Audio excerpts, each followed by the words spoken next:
भक्तों, आज का ये सत्संग आपके जीवन की दिशा बदल सकता है।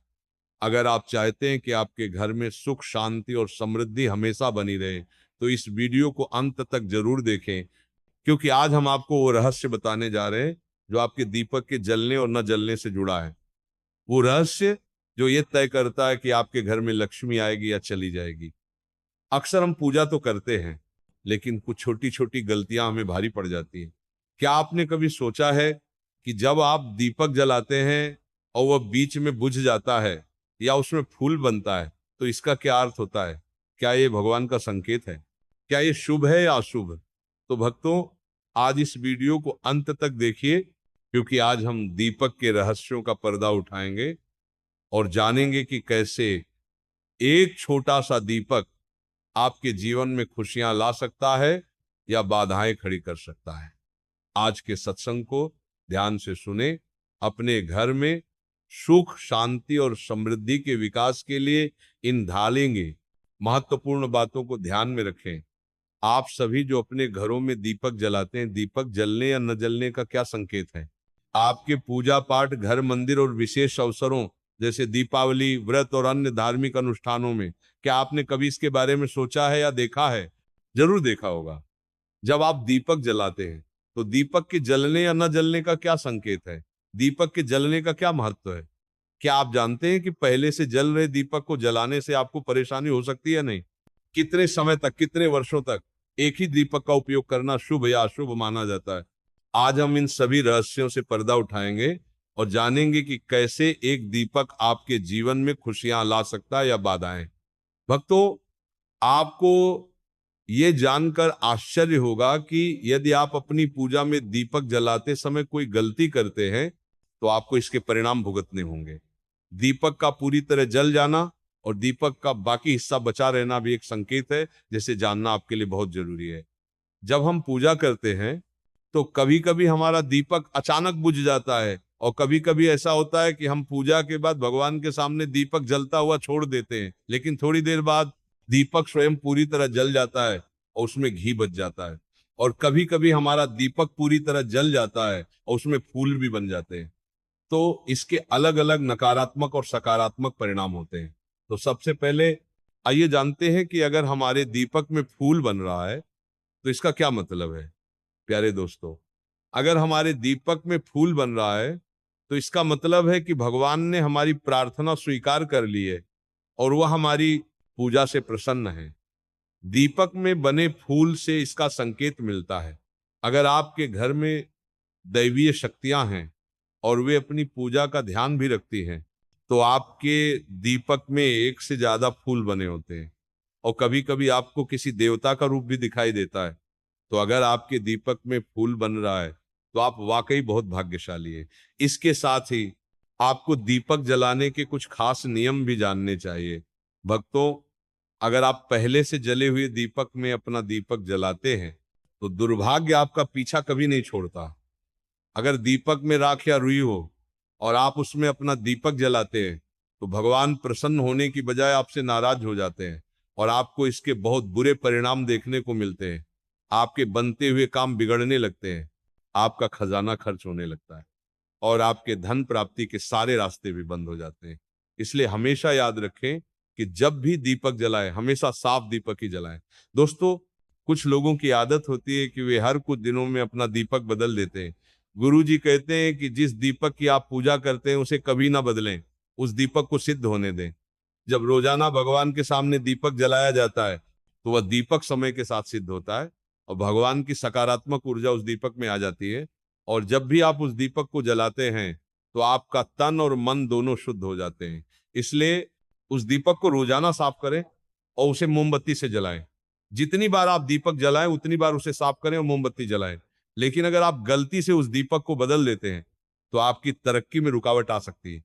इसीलिए अपना दीपक कभी ना बदलें, अपना दिया कभी मत बदलना, उसे 10-20 साल तक जलाते रहना। इससे तुम्हारा दिया साबित हो जाएगा और इसका चमत्कार आप अपने घर में भी देख सकते हैं। अगर आपके घर में कोई बीमार है या उसे बुखार है, तो आप उस दीपक को थोड़ी देर के लिए किसी बर्तन में रख दें और उस पानी को उस मरीज को पिला दें। 10-15 मिनट में ही उसका बुखार उतर जाएगा। लेकिन अगर आपके घर या आपके व्यापार पर किसी की बुरी नजर है, आपका व्यापार ठीक से नहीं चल रहा है, तो आप तांबे के बर्तन में पानी भरकर उसमें रात भर के लिए दीपक जला दें। अगली सुबह उस पानी को अपने घर और दुकान पर छिड़कें। ऐसा करने से आपको स्पष्ट परिणाम देखने को मिलेंगे। क्योंकि जब हम अपनी पूजा में एक ही चीज का इस्तेमाल करते रहते हैं, तो वह चीज पवित्र हो जाती है, ईश्वर की ऊर्जा उस चीज में समा जाती है। इसलिए अपने मंदिर का दीपक बदलने की गलती कभी ना करें। दोस्तों, अगर आपके मंदिर का दीपक टूट जाए या खराब हो जाए, तो आप ही उसे बदल सकते हैं। लेकिन फिर भी उस दीपक को फेंके नहीं, बल्कि उसे अपने घर में संभाल कर रखें, क्योंकि ये ईश्वर की सकारात्मक ऊर्जा का खजाना है। अब मैं आपको बताता हूं, अगर आपके दीपक की दीप्ति पूरी तरह से न जले और उसमें घी बच जाए, तो इसका क्या परिणाम होता है।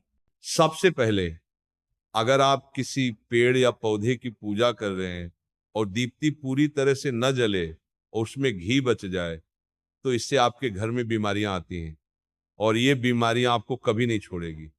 इसलिए जब भी आप किसी पेड़, पौधे या मंदिर के बाहर पूजा करें, तो ध्यान रखें कि दिया पूरी तरह जल जाए और उसमें घी न बचा हो, क्योंकि इससे आपके स्वास्थ्य पर बहुत अच्छा असर पड़ेगा।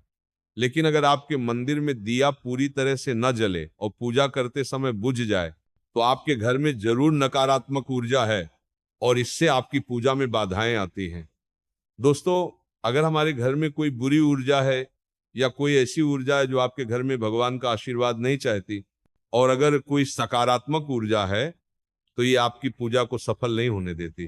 क्योंकि भक्तों के पास एक ही वातावरण में एक ही तरह की ऊर्जा हो सकती है, चाहे सकारात्मक हो या नकारात्मक। बुरी ऊर्जाएं कभी नहीं चाहती कि आपके घर में ईश्वर का आशीर्वाद हो। अगर आपके घर में बरकत है, तो बुरी ऊर्जा और नकारात्मक ऊर्जा का कोई असर नहीं होगा। इसीलिए ये ऊर्जाएं आपकी पूजा अर्चना में बाधाएं चाहती हैं।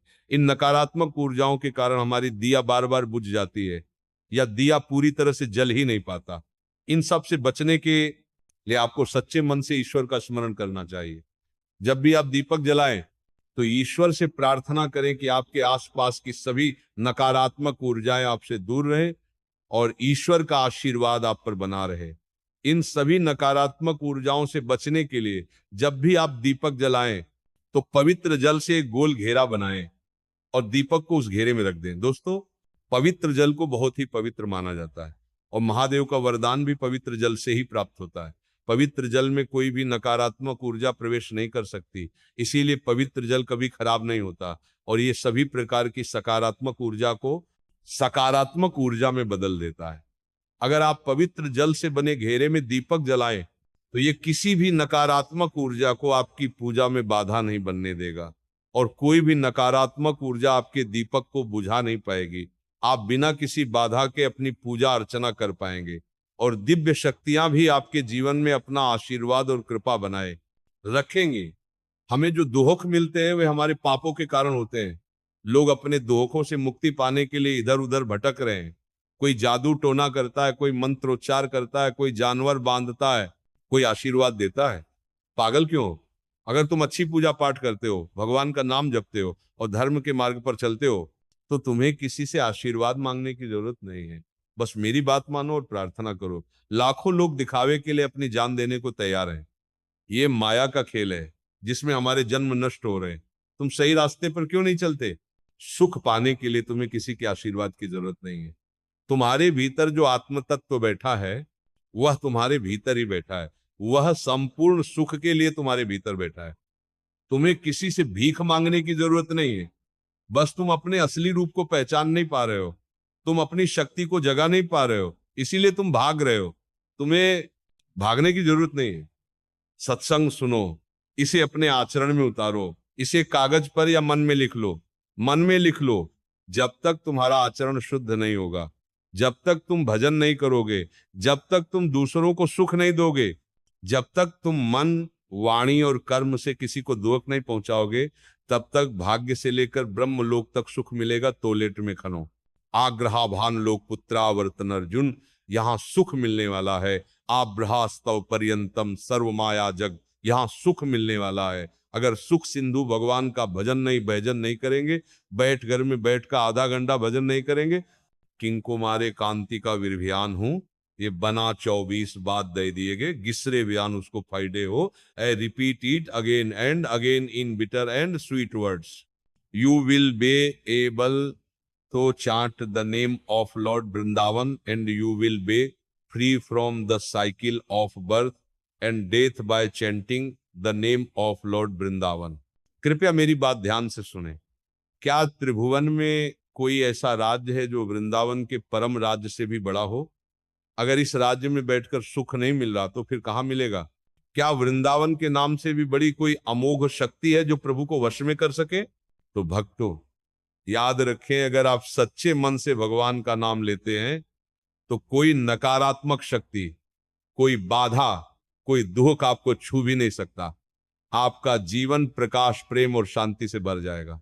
भजन करें, प्रभु का स्मरण करें, क्योंकि सच्ची पूजा वही है जो दिल से की जाए।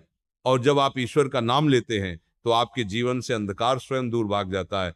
अब आपसे एक छोटी सी विनती है, अगर आपको ये सत्संग अच्छा लगा तो कृपया इस वीडियो को लाइक करें, शेयर करें और हमारे प्रेम शक्ति चैनल को सब्सक्राइब जरूर करें, ताकि ऐसे ही दिव्य सत्संग और भक्ति से भरे ज्ञान आप तक हर दिन पहुंचते रहें। जय श्री कृष्णा, जय वृंदावन।